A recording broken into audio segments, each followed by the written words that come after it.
So right now where I'm at, blockchain boy, is, I've layered in, I bought through the bear, I bought, Bitcoin 15,000. I've been steady DCAing in, but I did kind of stay away from some of these lower cap coins just because I didn't know where the bottom was, dude. Like, and my risk tolerance, I knew I was dude, safe. I'm in the same place. I've only allocated 5% of my capital, so I'm still Nice. like, I'm not in a rush. I'm starting to buy again, but it's here and there.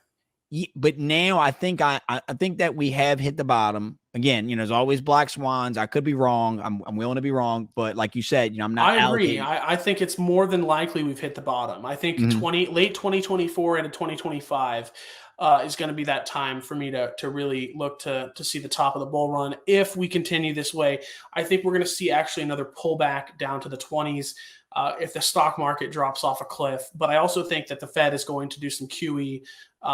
They're going to have to. There's a possibility of more stimulus checks coming out. Americans are hitting. I think there's a significant chance we see more stimulus checks. I think it's a greater than not possibility. You have to keep in mind the credit card debt right now, those 15, 24-month APYs are starting to hit. Like, people are out of savings. They've been stringing it together with credit cards for the last year and a half, and those bills are coming due. And there's no other way to keep the economy going. And we're heading into this election year where there's really not a choice that the Biden presidency has. They're basically painted themselves into a corner because they ran on all these platforms of, we're going to save the economy, this and that. And Democrats cannot afford to lose this election. If the Democrats lose this election and Trump is reelected, the entire system shatters, because then it shows that you put a politician, a former president of the United States, you put him in prison, you booked him in prison. Whether or not he deserves to be there is a question I don't want to answer on this stream. But you put a president in jail and then he won, and that it shatters any illusion that they have any control. Orange man bad for the algorithm.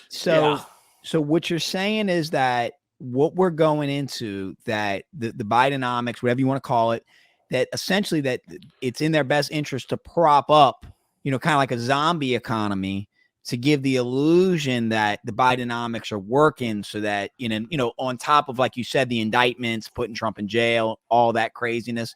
So you're saying that those two forces together is basically their only shot?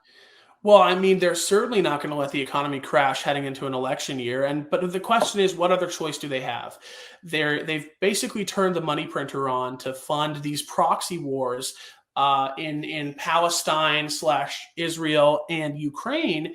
And, when it comes to like consumer spending, they need people to keep spending money to keep the economy going. Like, ask any American today, ask the Americans that are in my chat right now. Like, if you go out to the grocery store, it is unsustainable pricing. We have seen, fuck the CPI, we have seen average Americans get pushed to the brink. Like, these people have no other options.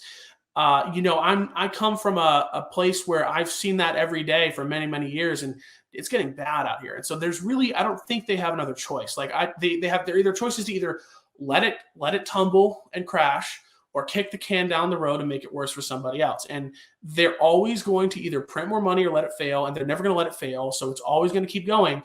But here's the point I'm going to make about that.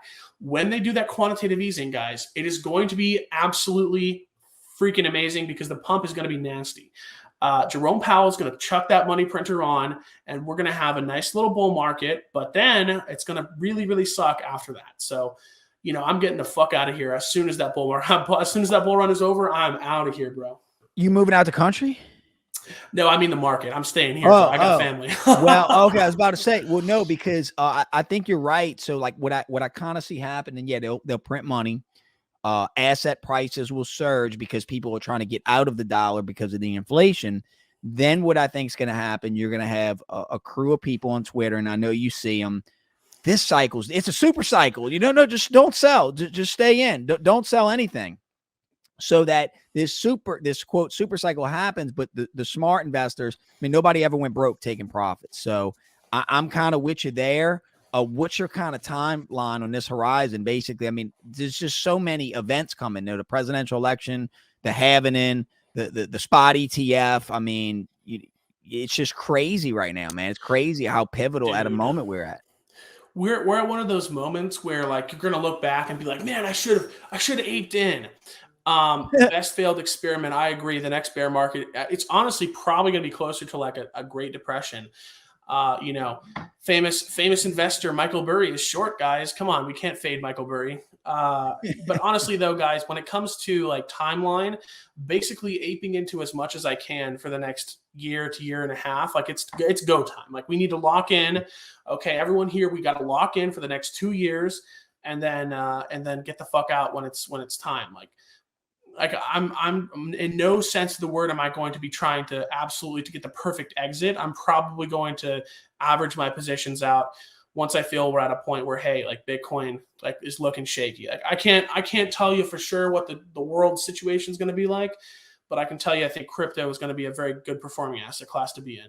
Yeah, and that's no secret. You know, we're seeing BlackRock saying like what, like an 80% allocation of Bitcoin is the perfect portfolio. So the way I would describe it is that we are going to get rich in a crazier, scarier, as Klaus Schwab said, the angrier world. So now Well, here's the thing though. This is the point I want to make. Volatility is not the worst thing in the world. Mhm. With volatility, either up or down comes opportunity. And so as long as you have your ear to the ground, you're still going to be able to make plays and get in good with either, up or downs. As long as there's not just a flat line, boring ass market, who gives a damn?